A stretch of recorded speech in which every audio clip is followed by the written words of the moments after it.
Let's talk to Keith Law. He covers MLB Draft for The Athletic, does a great job.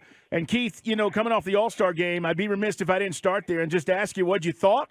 How much did you enjoy it? Was it what you expected last night? I am the wrong person to ask. I didn't watch a single pitch. Not one? I haven't watched an All-Star game in 20 years. We were just talking about this, John and I, about when we tuned out last night. And now we had a bunch of Braves there. We watched up until, probably the last Brave was in. Yeah, that's about it. And then we were done. And we were just talking about this. For us, it's about winning a World Series. And, the All-Star game was kind of secondary. With that said, let's talk about these picks. Because in the first round, we take a pitcher. And I'm curious, a lot of Braves fans have no idea if any of these guys are going to work out. But the rumor is, this young man is split to be the best off-speed pitch in the draft, according to some. Let's talk about Waldrop, and what do you think of him? So I saw him, and I agree. The splitter, it's one of the best off-speed pitches in the entire draft class. It has power. It really looks like the fastball out of his hand, which is obviously the purpose of the splitter. And it's got really hard late bottom. It's just one of those drop off the table sort of pitches.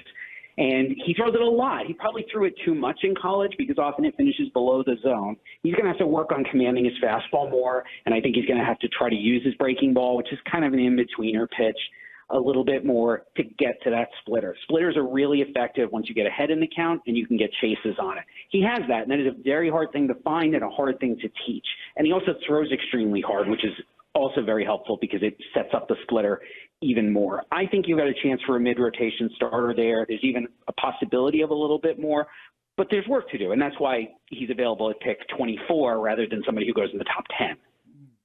And we're talking with Keith Law, who is a Major League Baseball draft expert for The Athletic here.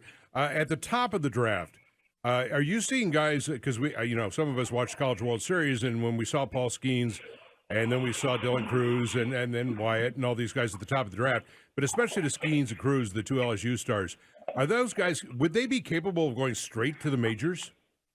That's really not a thing anymore. I can't think of the last time we saw a guy go straight to the majors. We've had a couple of relievers get there in the same calendar year. First guy from last year's draft, Zach Neto, got there in about 11 months, I think, 10 or 11 months. I think that would be a fair expectation for Cruz and Skeens. The gap between, especially for hitters, facing even SEC quality pitching, which is the best there is in amateur baseball, and facing major league pitching is enormous. I think Cruz starts next year in Double-A, and the Nationals will probably have every incentive to try to get him to the big leagues quickly because major league team stinks. So you'll probably see him at some point, June or July of next year, but I'd be surprised if he were up sooner than that just because I don't think he's going to be ready without those intermediate steps. It's so interesting because some guys did go. I was at Bob Horner's first game. He went straight Bob from Horner, yep, straight from Omaha straight to Jim Atlanta. Abbott did. Yeah, right, exactly. Yeah, I guess it depends on the individual guy. Well, we're old. That's the problem. Is we're old and we remember those guys. But I also think those special talents are far few in between. I mean, Keith, you know this. I mean, when guys make that jump, it's a shocker now. Where I thought it was certainly much more commonplace, 25, 30 years ago. We're talking with Keith Law, guys, MLB Draft for The Athletic. What do you think about the evolution of the draft? ESPN's trying to make it a bigger deal. They're trying to make it, again, I don't want to say NFL-like, but they're certainly making it more of a spectacle. Do you like what they're trying to do? I love the idea of trying to make the draft. There are problems with the way about it. This is much less about ESPN, more about Major League Baseball. They need to hold it about 2 weeks sooner, closer to the College World Series. There was even talk before the pandemic hit about doing it at the College World Series at a point when a lot of these kids are just right there in Omaha. Think about it. If they'd done that this year, right? Langford and Waldrop would have been there, Skeens, Cruz, Kyle Teal, Rhett Lauder, Brock Wilken, all first-rounders. All of them were in Omaha, at least at some point during that event. Tommy Troy, too, from Stanford. So how many did I just name? 7 or 8 guys? We're all right there. And that would have been so much easier. Whereas instead we had 7 guys total at the draft, actual players at the draft, one of whom wasn't even drafted on day one, a couple of whom weren't drafted until after the first round. And that's just not a great look for the sport. I think that getting more players there, holding it a little bit earlier, a little bit closer to the actual games, will increase the relevance. We're always going to be fighting uphill because we take high school players and the other sports don't. and our players don't go right to the big leagues, but in the NFL and the NBA they do. I just think we could do a better job with what we have, even with those limitations. Keith, I'm kind of curious from a scout standpoint and from an expert standpoint. When you look at young talent, like we did when we were first seeing Ronald Acuna Jr. and first seeing the first signs of him, I think all of us saw the same thing here, and we said, "Uh-oh, this guy's going to be a star." Is it easy to determine a young player, especially a high school player, that he's going to be a star? Is it written all over that player, or do you find it's more difficult because of the nature of the game and the varying backgrounds of all these players? The hardest thing, as sort of a backdoor way to answer your question, the hardest thing that I find is watching high school hitters and knowing or even reasonably projecting how much they're going to hit. They use metal bats as amateurs, at least in their school seasons. Obviously, they're using wood in pro ball. A lot of these high schoolers, Max Clark was the third pick.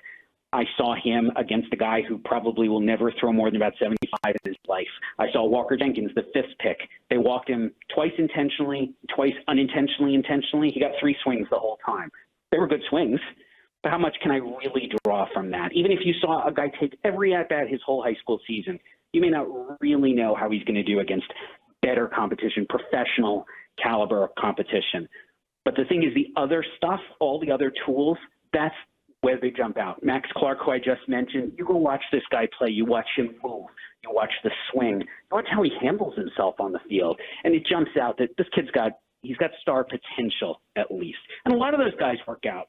The problem is sometimes those guys get an A ball and they strike out 100 times in the first half of the season, which happened to one of last year's first rounders. And suddenly the guy you thought might be a star turns out he might be a bust. Keith, what do you think about the Braves, the farm system, the way Alex Anthopoulos has operated, with what we've had to work with? At one point, we had the best farm system in Major League Baseball. Now we're seeing all these guys up here performing for us, most of them at a high level, although they've traded some away. How do you think he's operated with what we've had to work with? I see exactly right. The major wow, when you're in that situation, and by the way, they're built to end for the foreseeable future. But when you're in that situation, you have to look at your person almost callously and say, who's likely to help us within our window, and anybody else, whether we don't think they're that good or they're just blocked or they're superfluous, they're all trade pieces. And he has done that, obviously, multiple times to bring in really good major league talent. How you got Matt Olson's, how you got Sean Murphy. He continues to do this, to use the farm system that way. And so whenever we're talking about the draft or the international players they sign, I always think in the back of my mind, these are guys they're also potentially looking at trading. It's the same with guys like San Diego. They want to win right now. Anybody that San Diego drafts could be traded within a year because that is their motivation. And I think that's perfectly fair. That's how you want to use a farm system when your major league club is contending. We are 3 weeks away from the trade deadline in Major League Baseball. Do you expect it to be active? Do you expect it to have a lot of big names? Will teams forget about the Tigers and the A's and the Royals? Are teams like the Mets and the Cardinals, who have star talent and expensive talent, Padres, are they going to be putting players out on the market? I think so, but maybe not to the extent that they're selling. They're a big sell-off, right? The Cardinals, if they sell some players, it's going to be just a few because they want to try to contend again next year. San Diego could see exactly the same thing. The Mets, probably the same thing. But they might trade some of the older players if they really think they don't have a great chance to make the playoffs. Where the big names are going to come from, like the White Sox have several pretty big names. Lucas Giolito, maybe Dylan Cease, Tim Anderson, very good players who could be on the move because the White Sox are just not good. They're not going anywhere, and they're not going to contend next year. Oh, and also their farm system is bad. So I would expect 2 or 3 of those teams to just push everything in and say, that's it, we're tearing the whole thing down. Whereas Mets, Cardinals, Padres, if they decide they're not into it, they'll sell opportunistically, but with an eye towards keeping the core together for next year. Who's got the best farm system right now, Keith? I have the Dodgers coming into the season. I haven't actually reassessed especially since we just had the draft. Yeah. But I do know that Dodgers system remains extremely deep. There's a lot of pitching there. You've seen some of these guys come up to the big leagues, even if it's just been for an outing or two. And they really do a tremendous job, especially drafting, player development, even in trade. Some of their better prospects are guys they picked up almost on the sly in deals who've gotten much better. just tremendous work. Keith Law, appreciate the time as always. Thank you so much for joining us. Great work, and we'll continue to follow your stuff. Thank you again. My pleasure. All right, guys. Dukes and Bell Sports Radio 92.9 The Game. Just trying to get a feel for our draft picks. Again, we went pitcher, we went pitcher, we went pitcher. So we'll see if any of these guys pan out. And if they're special, to John's point, maybe we'll see them sooner than later.